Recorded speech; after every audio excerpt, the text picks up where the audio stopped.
Good morning. Today is Tuesday, June the 13th, 2006. I'm Lee Cook, and with us this morning is Major General retired George Turnmeyer. George, we're glad to have you with us. We appreciate you being here. I appreciate the opportunity to talk here at this university. And as I've told you before, we're just going to have a conversation, kind of lead you through your life, talk to you a little bit about what you've done. Could you start us off, maybe a little brief history of your early background, your education? How and why did you join the military? Well, let me take the first part of your question and answer that, and then I'll weave the other part into it. Great. I was born in Iowa, Dubuque, Iowa, in 1925. I went to local parochial schools, taught by the nuns. Discipline was pretty tough. Yeah. My knuckles got bruises on them. And really nothing much happened until I was ready to go into what we called junior high. Junior high to me was a public school, not particularly good, but it was public school. And they had a Catholic school, but I couldn't afford it. My parents were victims of the Depression. And the nun that I was beholden to was the principal of the Catholic grade school. And she apparently thought that I had some potential, and she took me over to see the pastor and said, "Get this man into Polaris Academy." And they worked out a deal where they paid a part of my tuition, my parents paid part, and I worked for a part. So that school was unusual in that it had a ROTC, junior ROTC, and it was functioning like a military academy to some degree. And that's where I got interested in the military. We had a professor of military science who had been MacArthur's operations chief in the Philippines, and he had a heart attack in September of 1941, and he couldn't function over there anymore. He came back, and he was recouping at our high school, and he ran the military program, very solid, autocratic, and he did something which I think was a great deal. He required the high school to take all the grades that were used in ROTC and incorporate them into the academic standings. And that put a whole new slant on ROTC. Mm-hmm. And we had a good academic program. We had a program of rifle team. I was on the rifle team for 3 years. And we were the best in the 7-state area. And then we also had a drill team, which was patterned after a West Point uniform with all the fancy stripes and so forth. And I was on that for 3 years also. So that made me like the military. I really had not much interest in it until I went to that school. But here I had a top-notch professor. I had a top-notch rifle team, a top-notch drill team, and it all fit together. You started excelling early. Well, you can say that, but I had fun early. From there, when I graduated, I tried to volunteer. I could not volunteer. I was in Iowa, and they said, "Nobody volunteers, you will all be drafted." Much easier, apparently. So they said, "You go to school," and I went to the college that was associated with the academy that I was in, and I was able to get about 8 months of freshman education, and then I got drafted.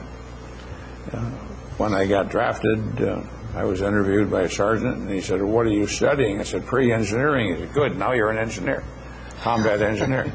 So that's how I was raised as an enlisted man. I was a combat engineer. We built bridges. We built them out of rubber boats. We built them out of cork. We built them out of wood. And the whole idea is we precede the infantry and we cross the river and then they follow. And I did that reasonably well, I guess. I got to be a corporal. So this must have been, you were drafted in the mid-40s, 43, 4? 1944. And I was sent to OCS in 45. This was after the war ended? No. The war was still on.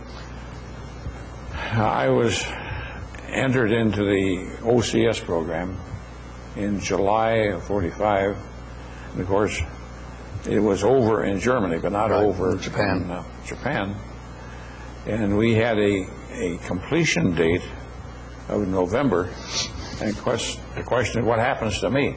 Do I continue in school and do I get to be a second lieutenant, or do they fire me and send me back? But at any rate, Corporal Turnmeyer went on to graduate in November of 45.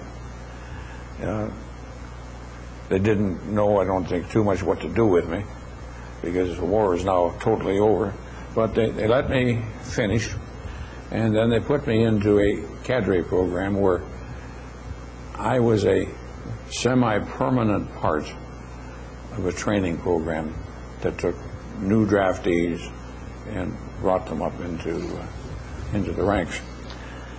That lasted until September of 46. In September of 46, I got out. Now, I had to get out because, if you remember, I only had maybe 6 or 7 months of college. Right. So I knew I couldn't get any place with 6 or 7 months of college. So right back in, went to Iowa State College, which out at Ames, and they said, well, what do you want to be? I said, I want to be a civil engineer. Well, they had the civil engineering chief. The dean came in, and he said, now look, guys, I'm the dean, and I want civil engineers, but I have to face up to it. You guys are going to have one heck of a time being civil engineers. There's too many of you. There are no jobs. Change to aeronautical or change to electrical. Don't stay in civil. Being stupid, I stayed in civil. Now, the Army had a program at that time where they had 650,000 officers. And these were wartime officers, and they wanted to keep a number of them and make them regular Army officers. Now, regular Army was a very highly professional thing. I applied for it, and it took about 7 or 8 months before they finally got around to seeing what to do with me, and they said, we'll take you. We'll bring you in and make you a second lieutenant, regular Army. So it sounded pretty good to me, because there wasn't anything that's in civil engineering at all. So now, you were still in college at the time. You were still a student. I'm still in college. I'm still a student. I'm a little further along. I'm a freshman, sophomore, junior, and senior. I'm taking all 4 levels at the same time. My problem was I was having a little trouble with math. It was 4 years since I had had any math, and I didn't remember hardly any of it, and they were giving me a remedial course, and I didn't remedy too well, I guess. So they said, okay, as of 4th, excuse me, as of 4th of November, you sign your paper, and you'll be going immediately somewhere. Didn't tell me where. So I signed the paper.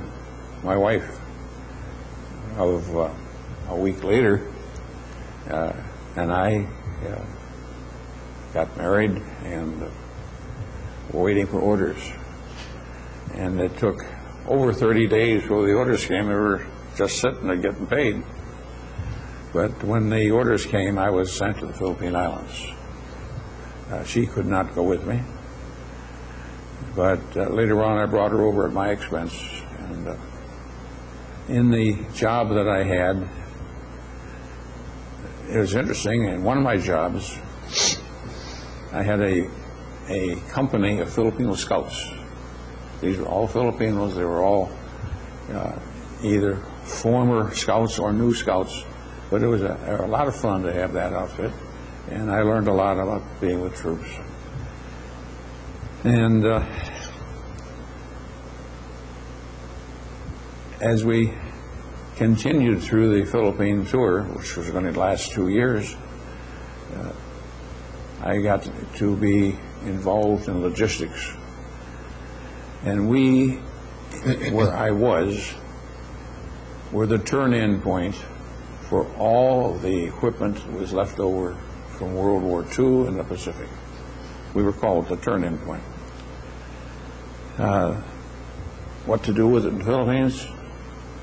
It was decided back in Washington to send it all to Japan. So I was the stock control officer in charge of sending it all to Japan. I'm now a first lieutenant.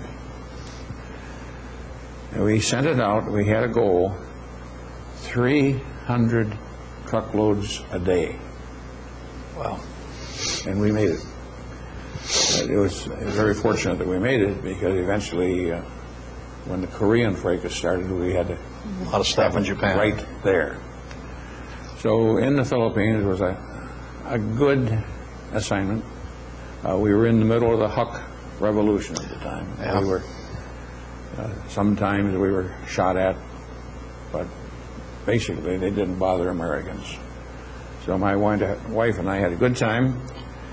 Probably the most significant thing we had, our next door neighbor and I decided we're going to go at a certain spot on a map that we had picked, about 100 miles away, take our wives, going to go on Saturday.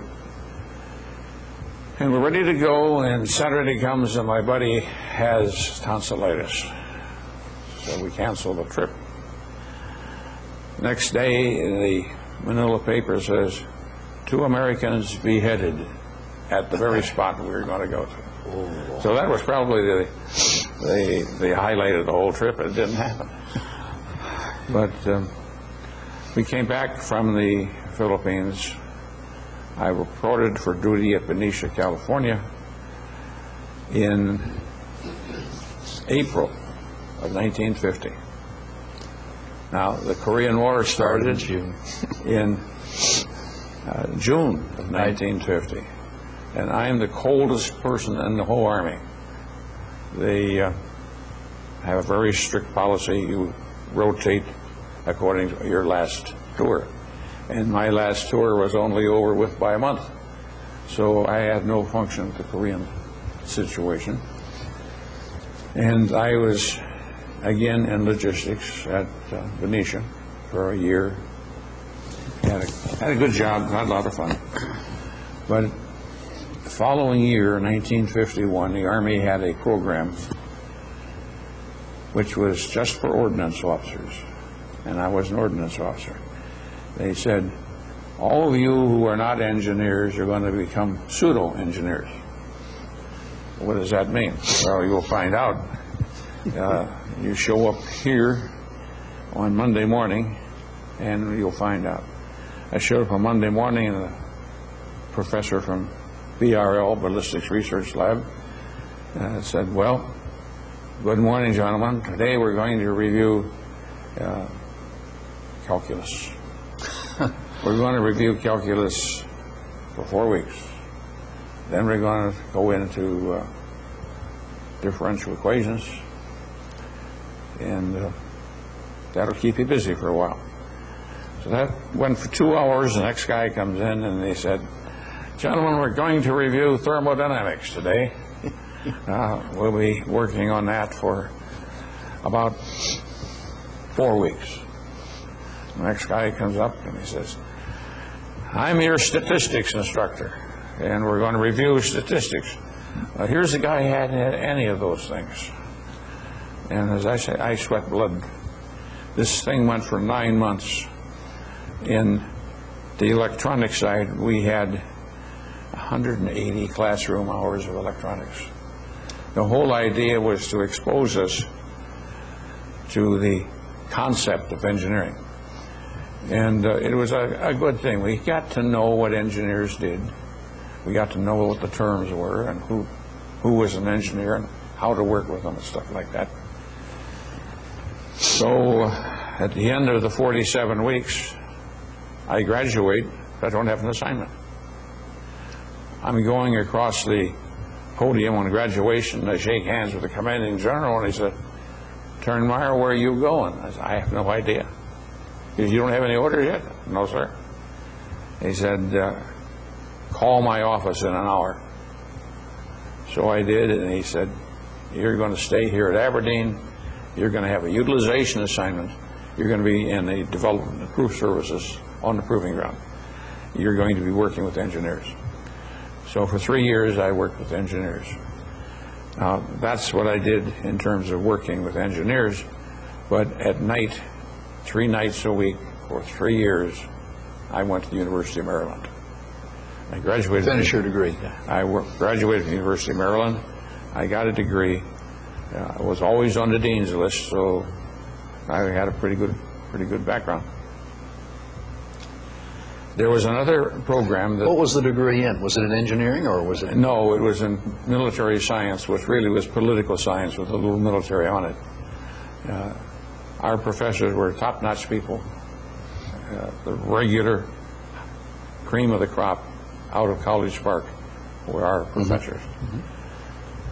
But now I have a degree, but I got it toward the end of the assignment, and they told me, "We're going to send you to Syracuse now and get you a master's degree." And, oh, that's great. So when I read the orders, they said, "You're going to go to Babson College." And I said, "What's Babson College?" So they told me, and just for the background, Roger Babson was a homemade millionaire. In 1929 and early 1930, he took all of his money, which was not too significant, and he invested it, and he told the various colleges, "Take your money out. There's a big collapse. Get your money out." Nobody did it, but he did. He made $60 million taking his money out and putting it back in 3 years later. Henry Ford liked the idea, so Henry Ford sent his kids to Roger Babson to sit at his knee and find out how to do it. And Roger decided he'd start Babson College, and he did. And the Army said, "Hey, that's where we want to send our people. That's better than Syracuse." So we went there, and we were placed in the graduate school right away. They found out I had a degree, and they said, "Well, we're not going to send you to Syracuse. You stay in Babson." In Babson, there were 8 of us. And at the end of the year, we were ranked 1, 2, 3, 4, 5, 6, 7, and 8. So we did pretty good at Babson.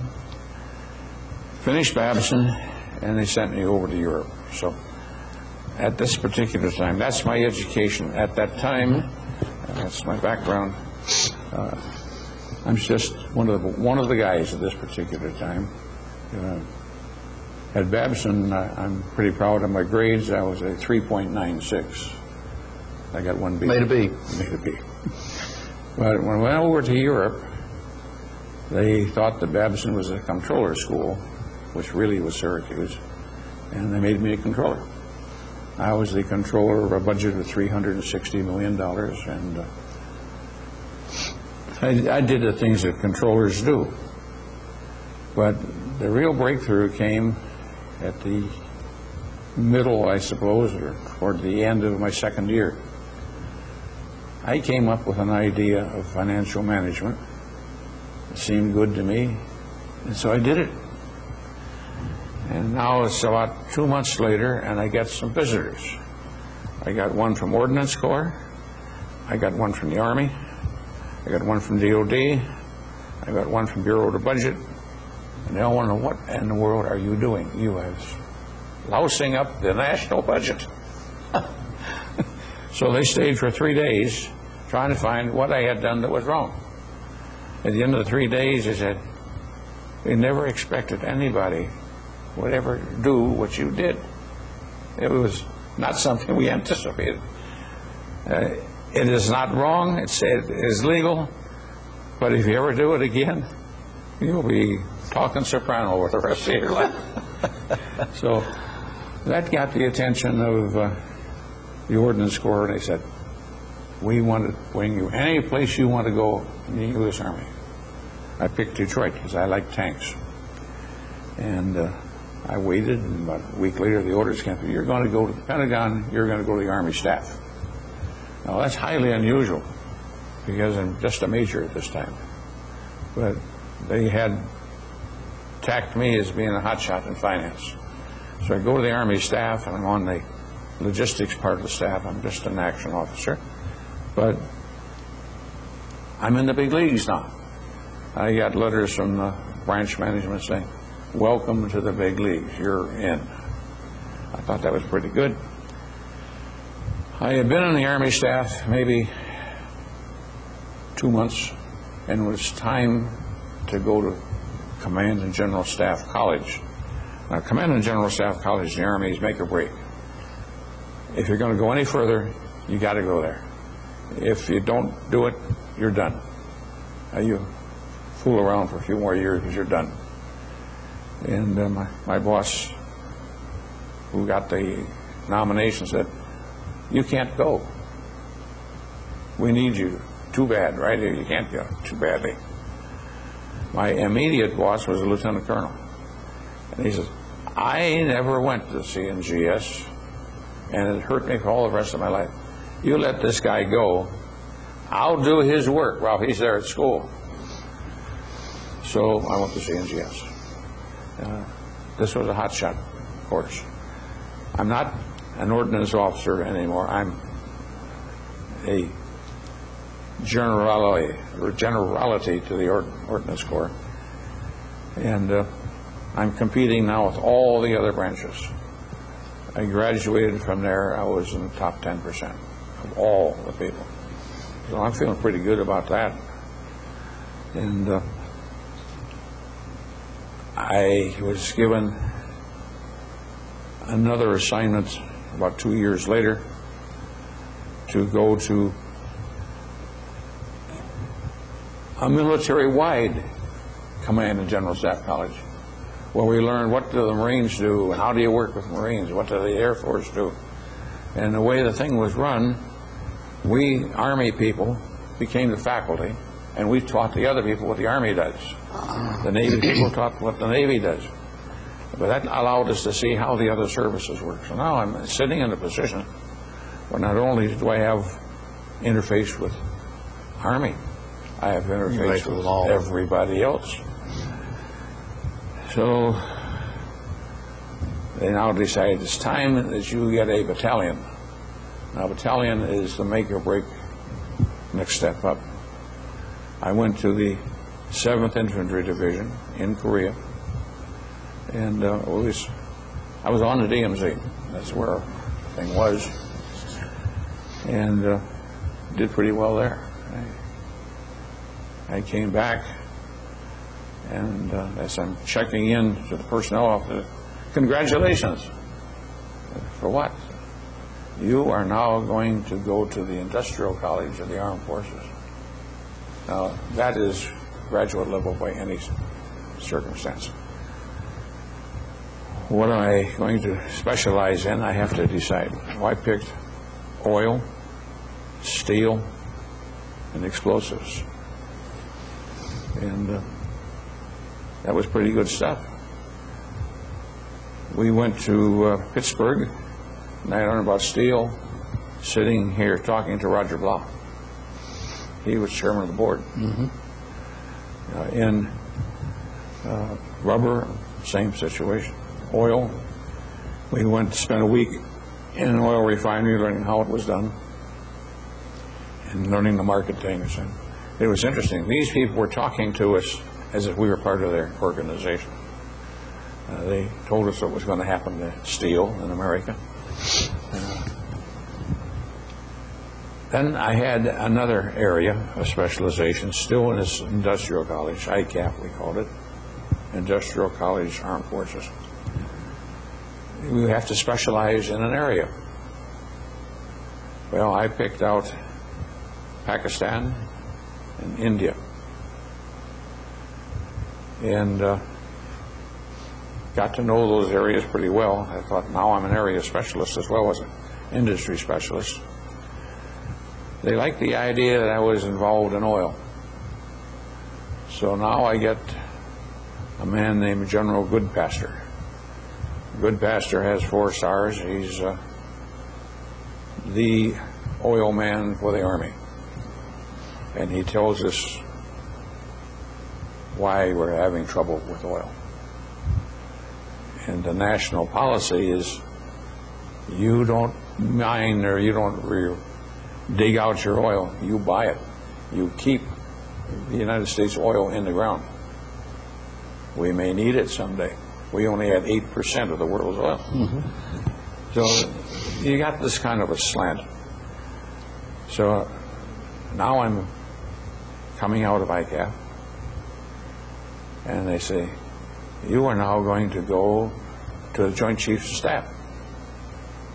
Now this is a situation that recommends that only 21 Army officers a year go to the Joint Staff. It is the highest staff in the country. I went to the Joint Staff. I was there for 3 years, and being the Pakistan-India expert, I was the Vietnam expert. And I did the Vietnam from logistics. I did Thailand for logistics. I did Southeast Asia for logistics, and had my share of real functions. I was the action officer at Pueblo who wrote the "We can do this or that, and we should do this." I was the officer involved in Vietnamization of the war effort. I wrote on my kitchen table a discourse for the President of the United States. Wow. Later that week, I heard it come back word for word about Vietnamization. I felt pretty good, you know. And Doing okay. That was pretty good. I stayed there for 3 years, and then they sent me to Europe. In Europe, I became the #1 logistician. Now, we use 2 words. There's 2 kinds of logistics. Wholesale, which means you're taking care of the depots and maintenance plants, and then the actual working guy who writes requisitions. I was at the wholesale level. I had 20,000 people working for me. I had 7 depots throughout Europe, and I had 5 maintenance plants where we did overhaul of vehicles and things of that type. I did that, and one day I got a phone call from my boss. He says, "George, there's a board meeting in Washington, and they're picking general officers." I said, "Did we get anybody?" He said, "Yeah." "Who?" "You." So I came back from Europe. I was assigned to Redstone. I'd never been to Redstone before. I didn't know anything about missiles, but I was there for one purpose. We have a new project. You will be working for the Secretary of the Army.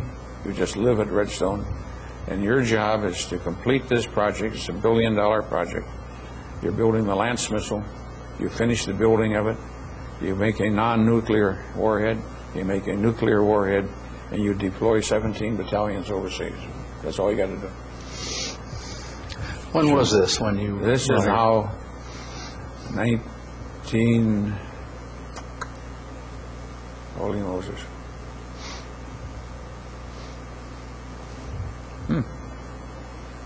70s, 80s? 73, March of 73.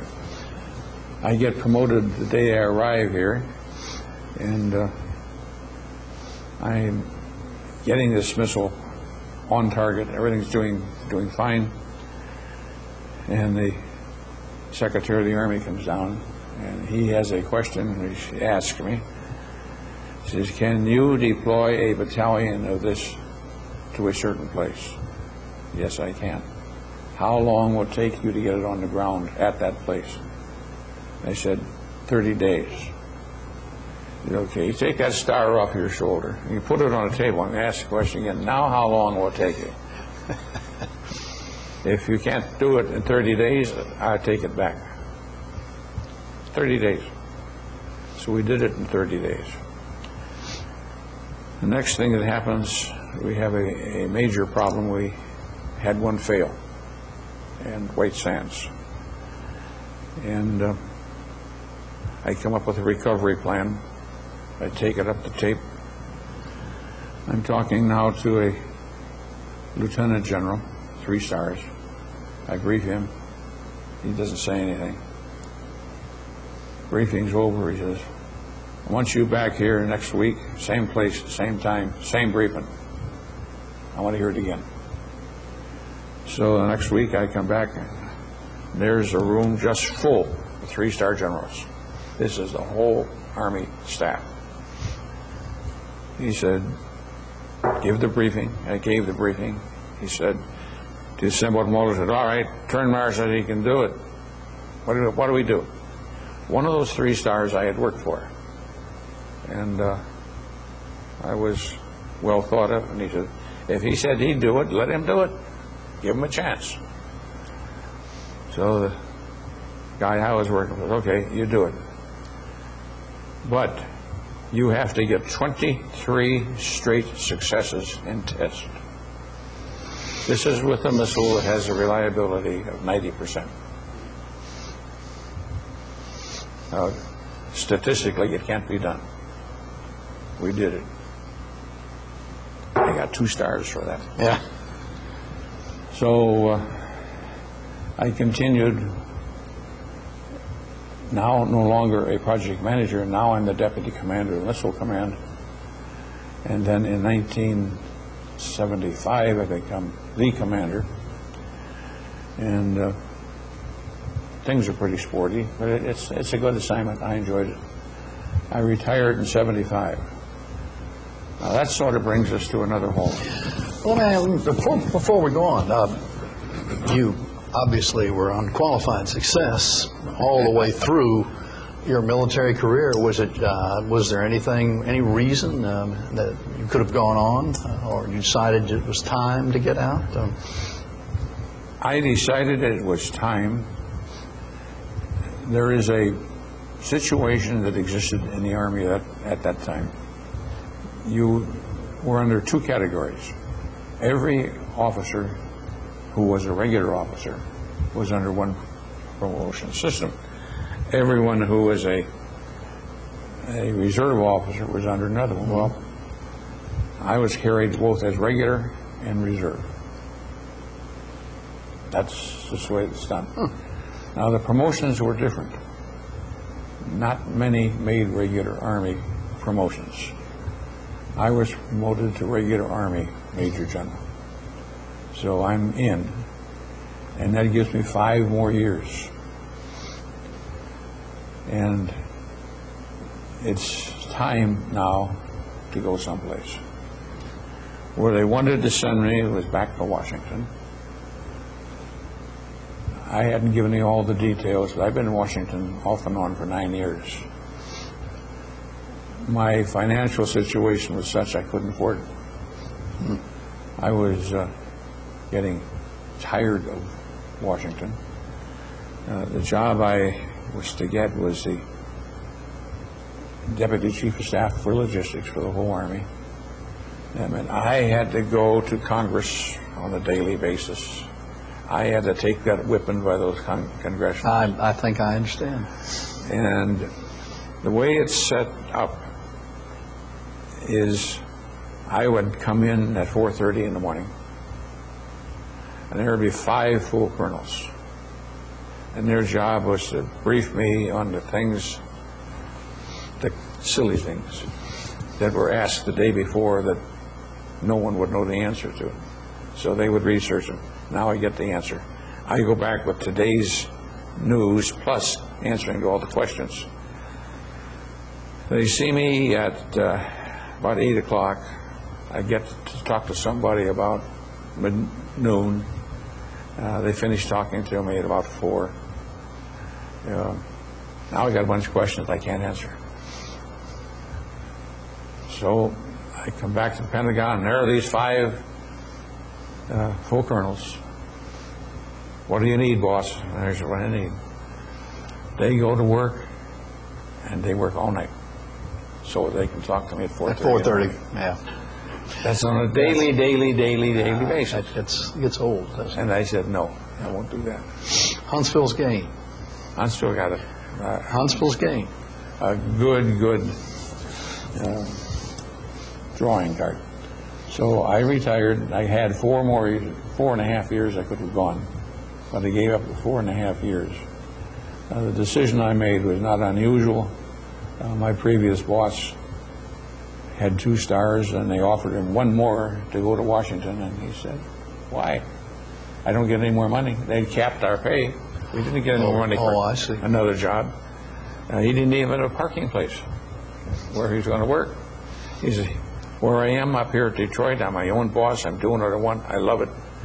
He said, I'm going to go down there and do something I don't want. I have no parking place. And what do I get? One more star. No more money.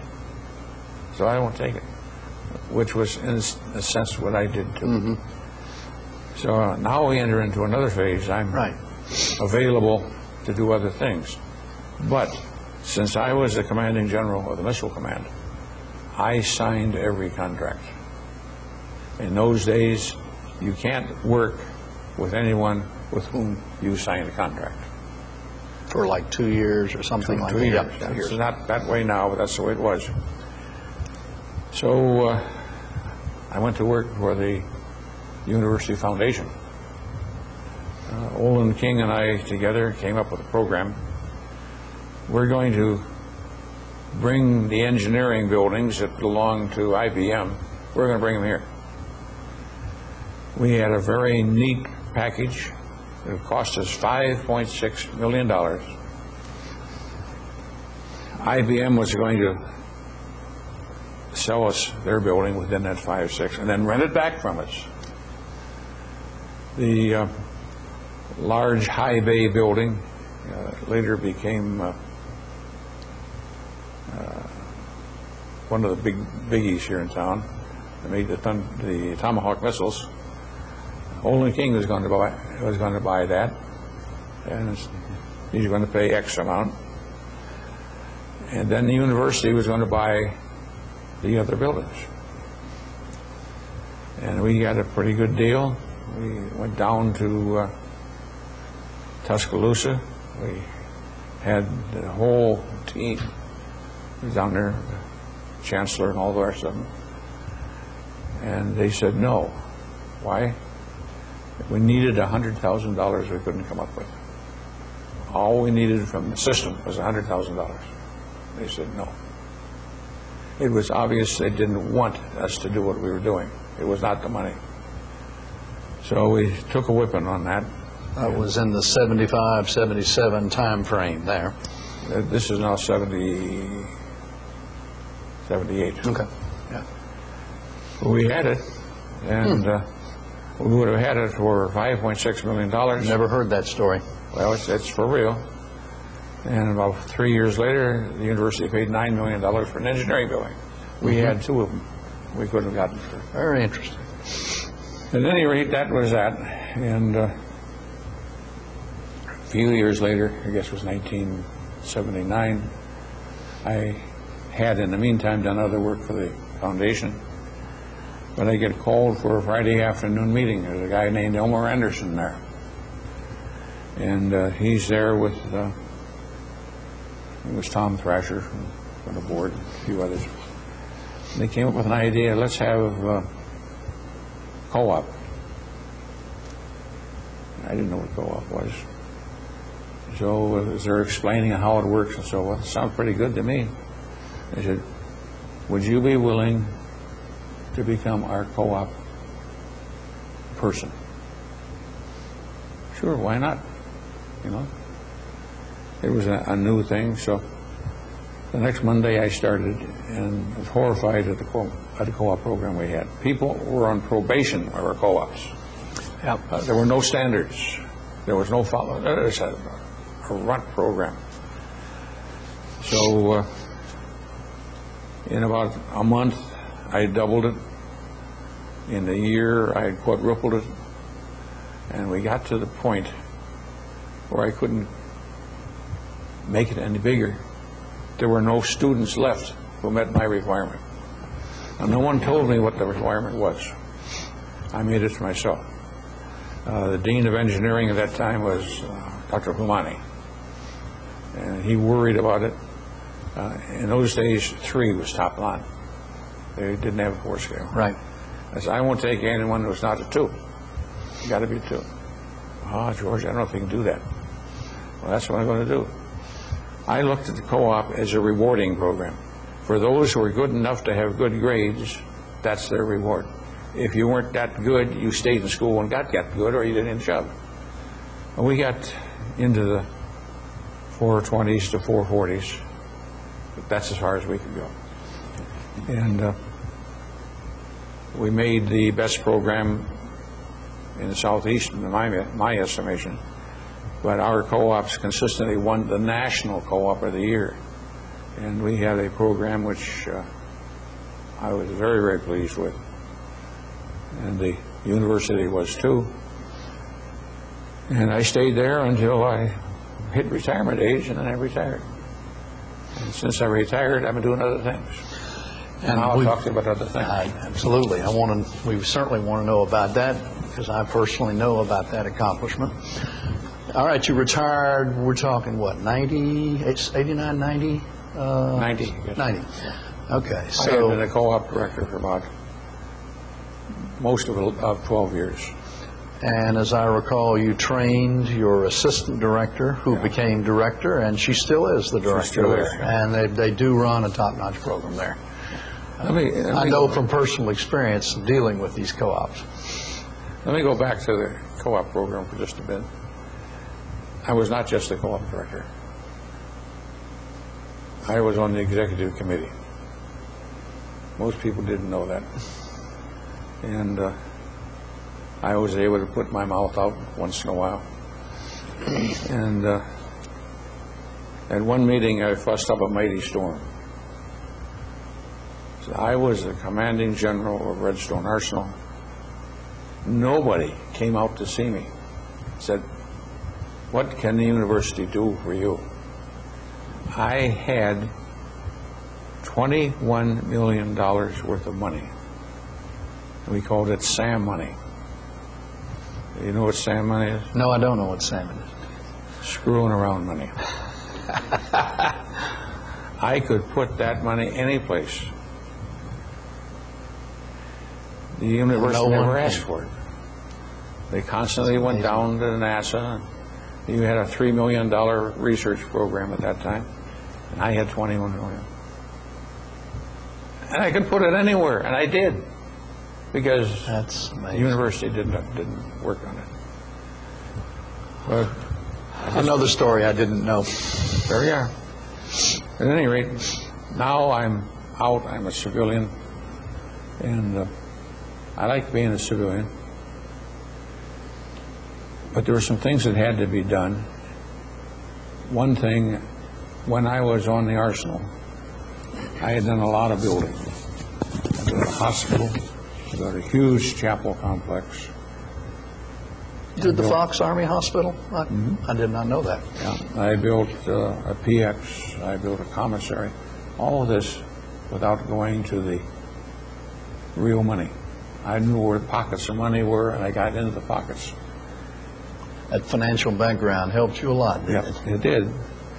For example, in the commissary, every time you go to the cashier's counter, you pay a 5% tax. I knew where that money went. I went and said, I want that money to build a new commissary. Sure.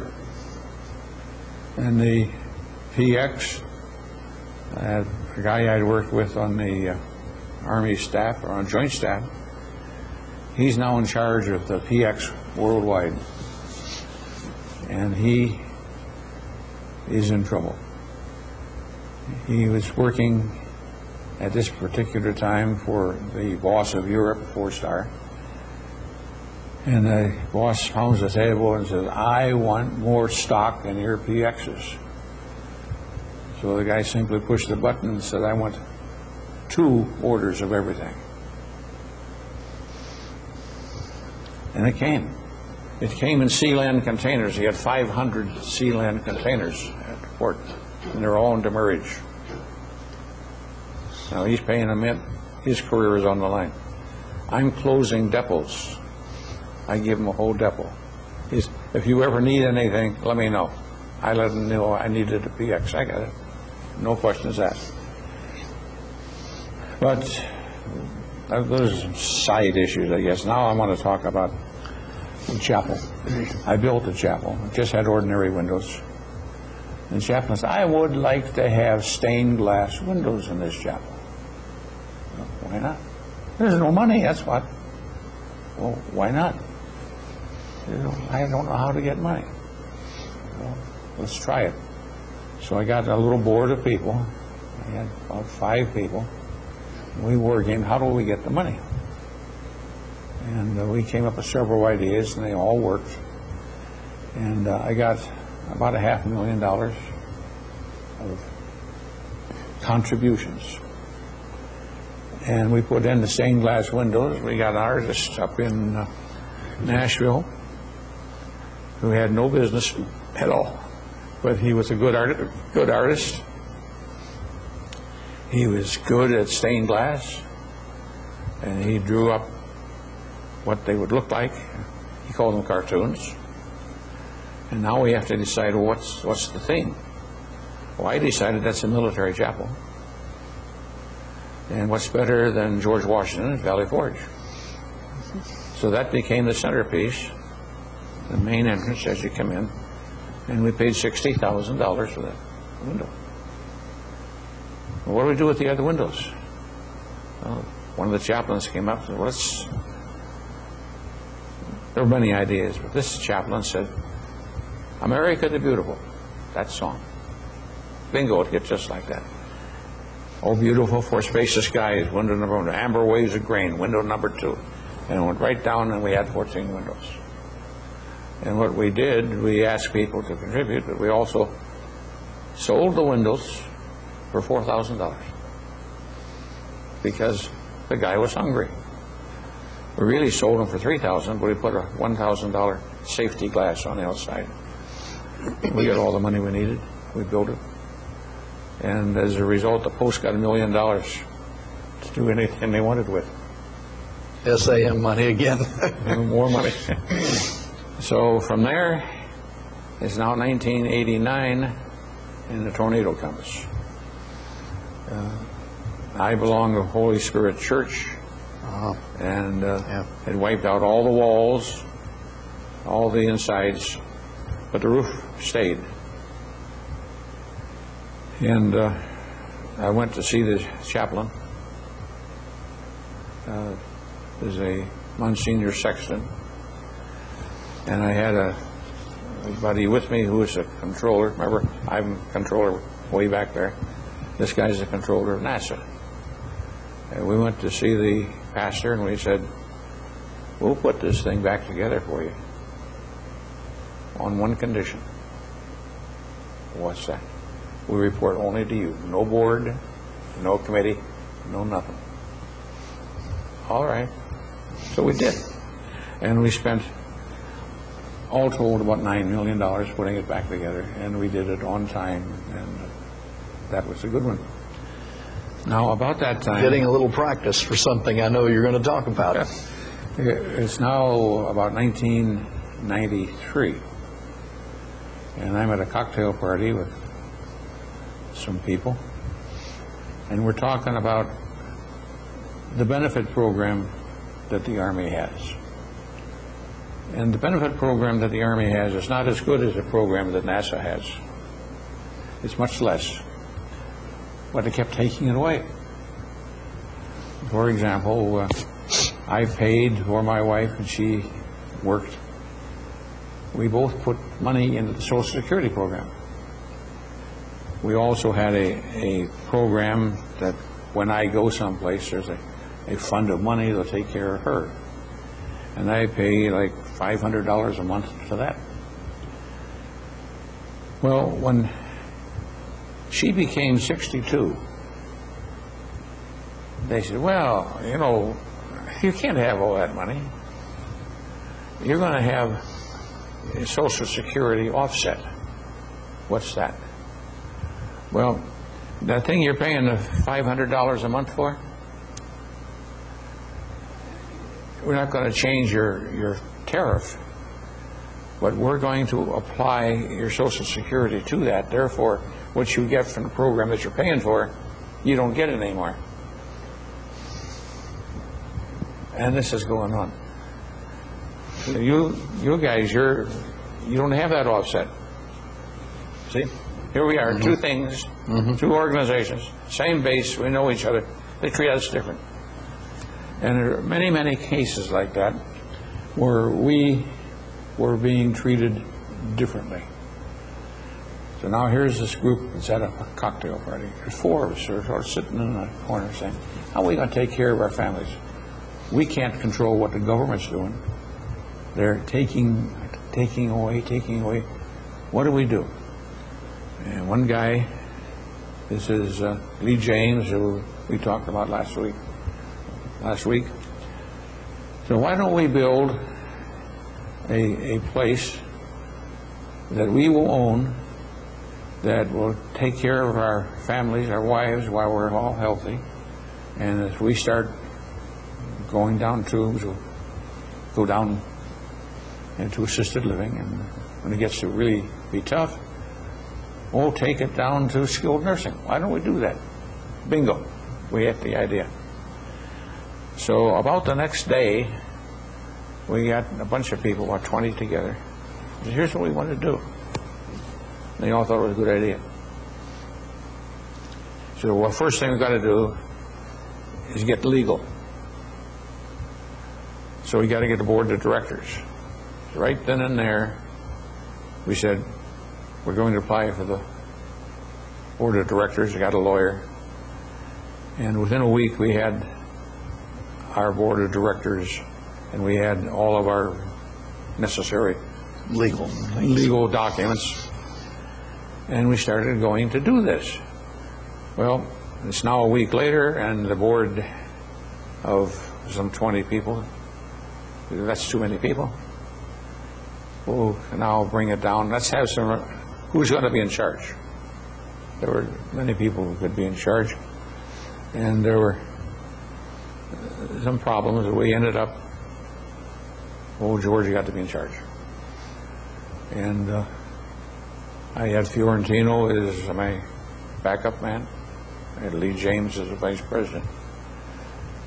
And we started going. And first thing we had to do is decide what is it we want to do. And where are we going to put it? And how are we going to get the money? We don't have any money. Well, let's see if we can't get some federal land. We went out to the arsenal. Okay. I knew they had federal land, that it's going to be excess. And the commander says, yeah, betcha, you can have it. So we read a letter from me to the local commander asking for it. Now, he can't give it to me, but he can initiate this thing to go through channels. Congress has to give it.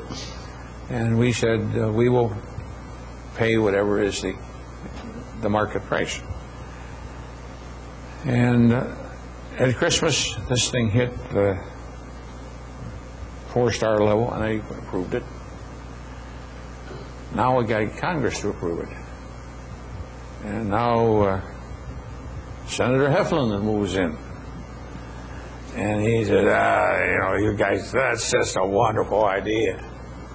He said, however, I want that land for Space and Rocket Center. You guys can go any place else you want. But you go someplace else, and I'll give the land to Space and Rocket Center.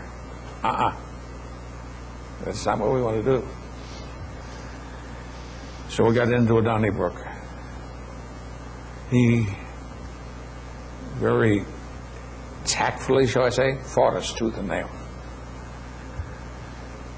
We got involved with Senator Nunn. We got involved in the astronaut senator, everybody, and At that particular time, our spokesman was Shelby, and he had his operation that put him out of action. And what they said is, well, we don't think we ought to do this just for you. There's going to have a BRAC situation, and when they have the BRAC situation, we'll do it for everybody at one time. Well, that's death knell to us, because the homeless had more priority than we did, and we don't have any money. So I wrote a letter to Shelby and to Heflin and said, forget it. We can't wait for all this BRAC. We'll do it on our own. Well, that took almost a year to get to that point. So now we decide we're going to do it on a commercial basis. And we get a company, and they give us a good story. We evaluate them. We said, we don't want them. They're not what we want. A company named Haskell. We'll mention Haskell later.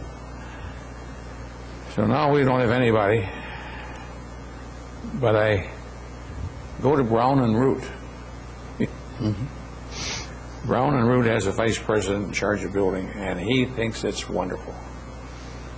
I want to do this, says Brown and Root. And he has a little subsidiary working for him known as Greystone Communities, who builds projects. And he told Greystone, I want you to do this. Greystone didn't want to do it. But Greystone had to do it because Brown and Root said do it. So Greystone started, and they got us some funny money, I call it, but it's new venture money. They got us $2 million. And they got it for us for $4 million. Now the mathematics, I can see the wheels turning now. Yes, we paid 100%, but we needed it. Now we got enough money to do some basic things, and we are now getting some money from Greystone. And the politics in Alabama require us to get a certificate of need, because we're going to have a nursing center. Not a nursing home, nursing center. So in order to do that, we got to get a place called SHPTA, which is an operation that grants certificates of needs, CONs. They said, well, you'll have to give us a letter of intent. So I dash out a letter of intent with all the enclosures to it. It's about a half-inch thick. And they don't reply for about a month.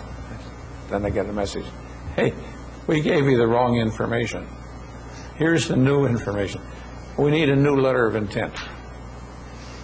So we give a new letter of intent, and they evaluate it for another 30 days. And it's a good one. Go ahead, apply for CON. So we apply for the CON. That's about that thick this time. And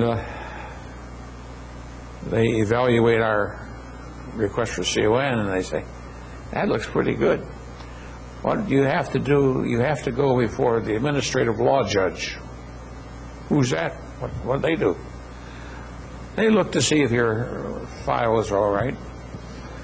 When will they do that? Oh, about 3 months.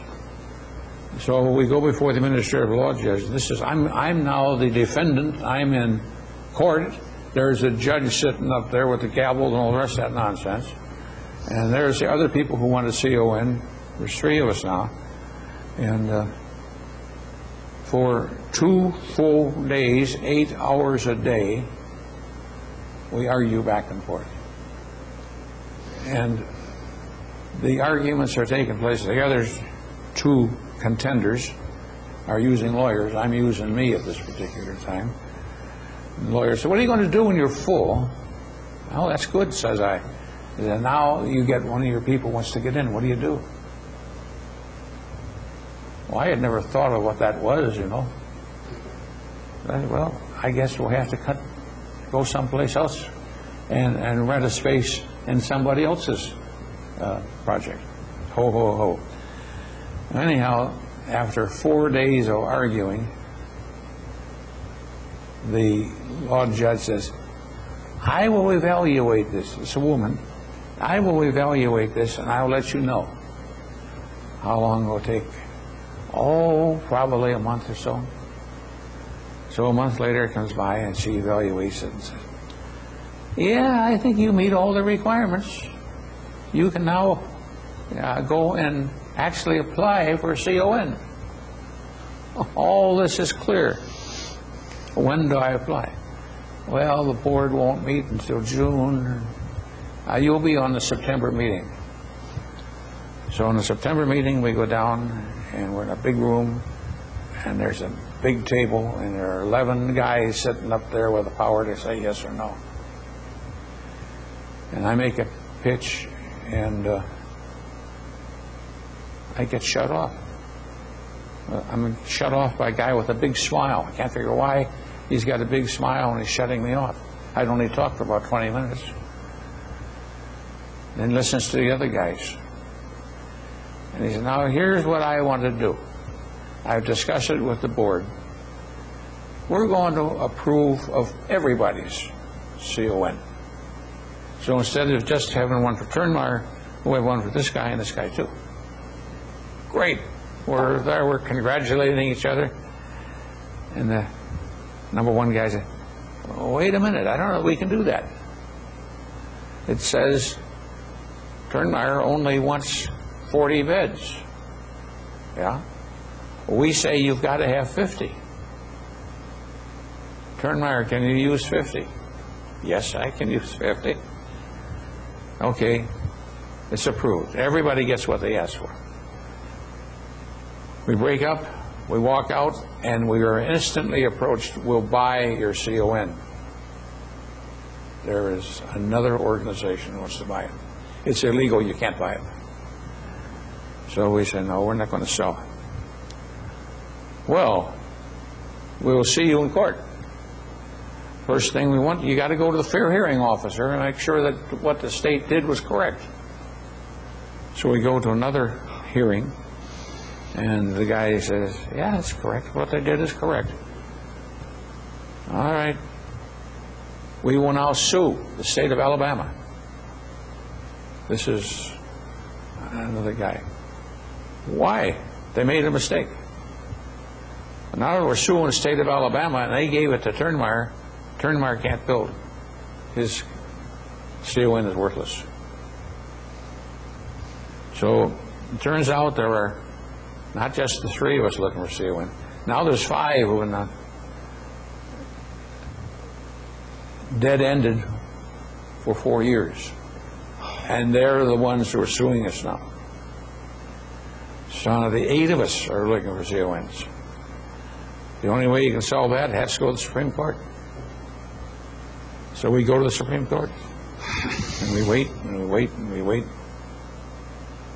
And finally, about 6 months later, the Supreme Court says, give them all CON.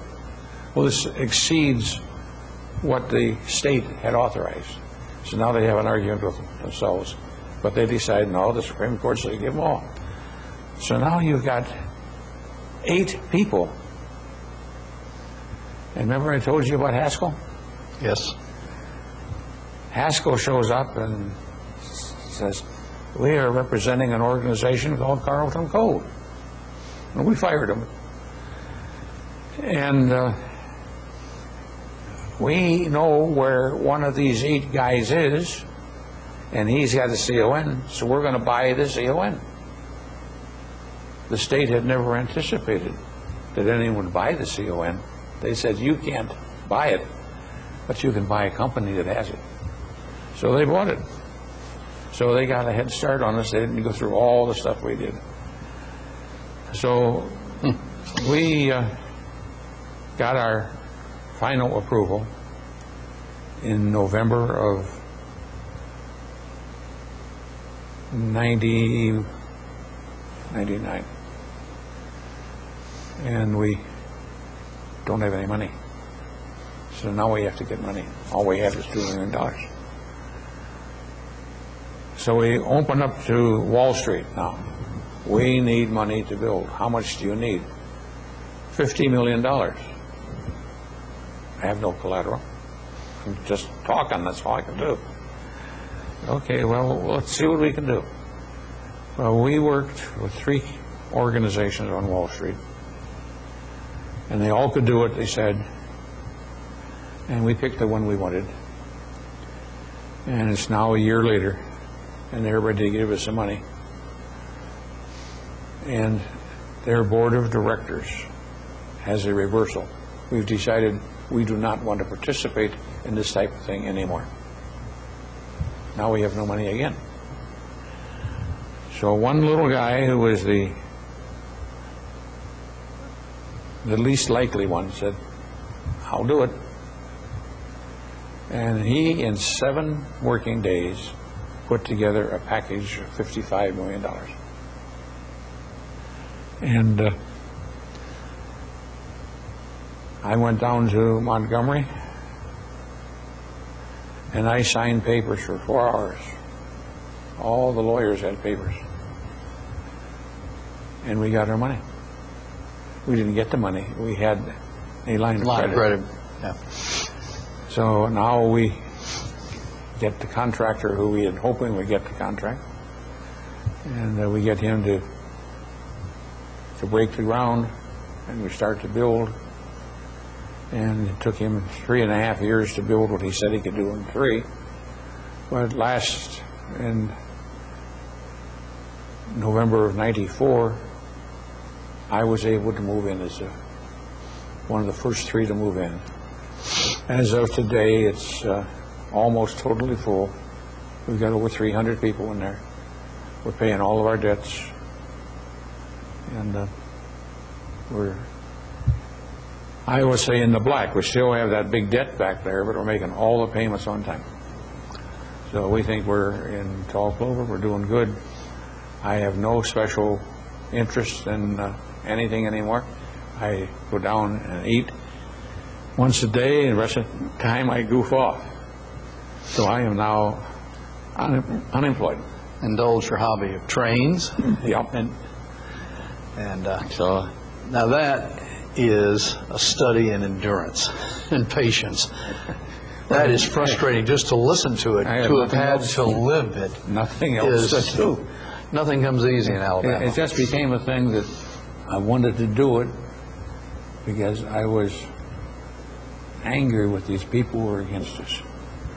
When we went, to give you an idea, we went down to Montgomery, and we had an issue, and we were going to go before a committee.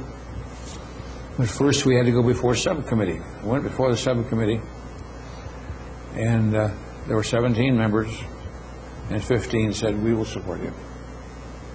The next morning, we go before the committee. None of the 17 support us. The night before, 15 did. The next day, nobody did. You know what happened? Mm-hmm. Haney was our man, and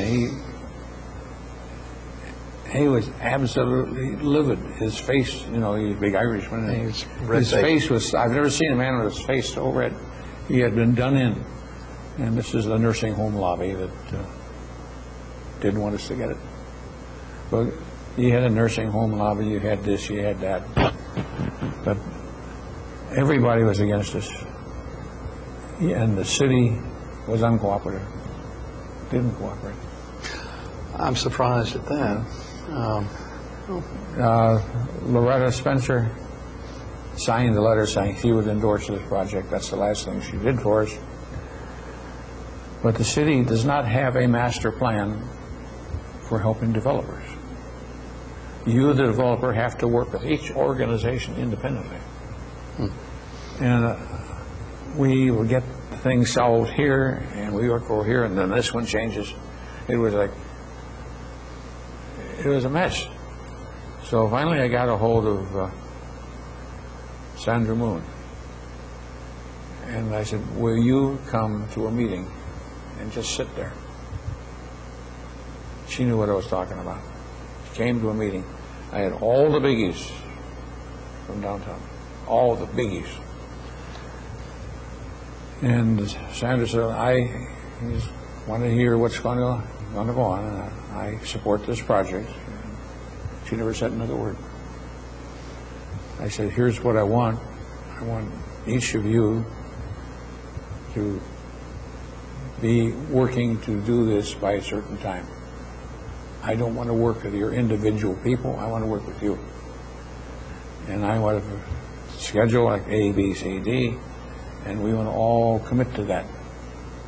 Anybody who doesn't want to commit, oh no, we don't want to commit. That's how we did it. Sandra Moon didn't have to say. Get them all in one room. Yeah. Yeah. So that's the story. George, that the last part of your career may have been the toughest. It was. That is very frustrating just to listen to it. I had nobody on my side. The contractor didn't like me because I was pushing on him. The guys with the money thought we were not moving fast enough. The city was not working. It was tough. Having been down there, it's a wonderful accomplishment. Yeah. I certainly attribute to your stick-to-itiveness. So, as I said, and capability. I wanted to stick with it because I felt, hey, these guys are blocking me. I can't let them block me. So it became a charge. You've got to beat these people. Right. And at that time, I already had over 100 people who said they wanted to come and live there. And they are now believing I'm going to do something. And now I have to do something. And you did it. Yeah. George, we very much appreciate you coming and sharing with us, giving us your history. We've got it now. You'll be able to access it online eventually if you want to see yourself. And I'd like to see it sometime. They're there for posterity. Your grandkids can see you. Yeah, I like it. And you've told me a couple of stories. I've been here a long time, and I thought I knew most of the inner doings of UAH and the community, but you told me a couple of stories I have never heard. Well, there are a few that perhaps my criticism of the city that you may want to soft pedal.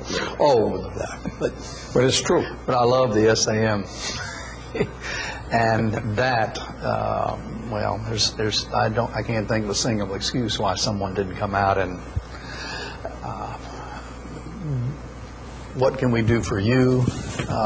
Which is a good way to approach someone. Yeah.